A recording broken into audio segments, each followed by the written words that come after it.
Yes, to me walichokifanya Simba ni wamekurupuka kumpa mkataba kocha Dimitri Patev.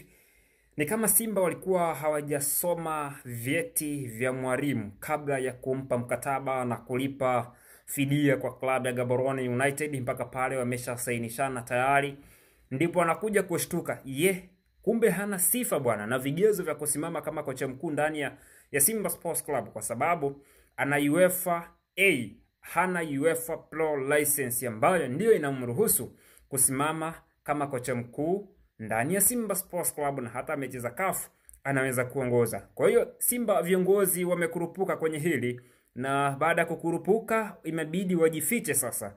Kuficha aibu yao imebidi wampe cheo cha manager mkuu wa timu. Jiulize, Simba Sports Club toka lini wakawa na manager mkuu wa timu? Na wao walikuwa wana uhitaji wa kocha mkuu. Kwa maana kwamba kama wamekubali kumpa manager mkuu, ina maana Suleiman Matola wampe cheo cha kocha mkuu, na kwenye makaratasi itasomeka hivyo. Head coach wa Simba Sports Club ni Suleiman Matola. Sasa hii inathibitisha kuona ni namna gani viongozi wa Simba wamekosa uweledi wa kutekeleza majukumu yao. Hapa wamekanyaga waya wa umeme maksudi.